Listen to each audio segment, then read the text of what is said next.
At San Diego Comic-Con this past weekend, the long-awaited Aquaman trailer dropped Saturday afternoon in the legendary Hall H Ballroom during the Warner Brothers movie presentation. It seemed to go over pretty well with journalists and people on social media, but I wanted to ask people on the Comic-Con exhibit floor to see what they thought. For the most part, they liked what they saw. Oh, it looks pretty good. I'm hoping very much that it's more successful than most of the other DC movies that have been recently released. I actually thought it was really cool. It's one of the ones that I've been waiting for because ever since I saw Justice League, Jason Momoa as Aquaman, I thought that was a really cool intake, a different approach from it. So I thought it was really awesome. Female fans were excited about Jason Momoa's performance as the aquatic superhero, and they thought he was hot. Totally. If anyone can turn anything around, it's Jason Momoa. He can turn it around and around and around and around again. When I found out that he was going to be Aquaman in Justice League, I was like, yeah, that's a good fit. It's totally different from the comic book, so it was cool to see him in Justice League and really put that role in. It's a different intake, so yeah.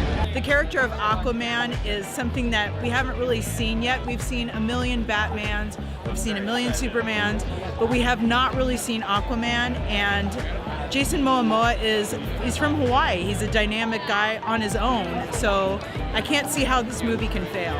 There's been some criticism about excessive use of CGI or that some of the effects were unfinished. I mean, there's been a few trailers where I look at the trailer and I'm like, I hope this is not what's going to be in the final cut.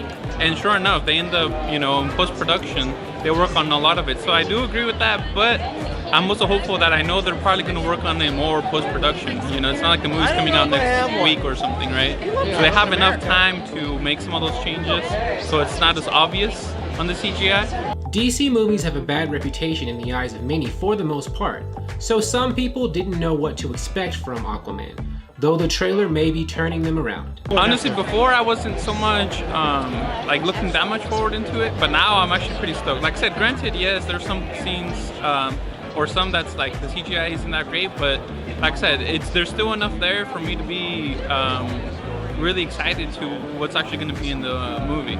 Like, I knew that some of the other movies I wasn't too interested in it, but this one I was like, oh, I actually am looking forward to a DC movie. I'm mostly a Marvel girl, but been really going towards DC lately, so I was really looking forward to seeing this trailer. I don't know, it's just seeing seeing the trailers for Aquaman and seeing the behind the scenes stuff that they post on social media actually made me really excited for it. For more fan reactions to DC trailers at Comic-Con, please like the video and subscribe.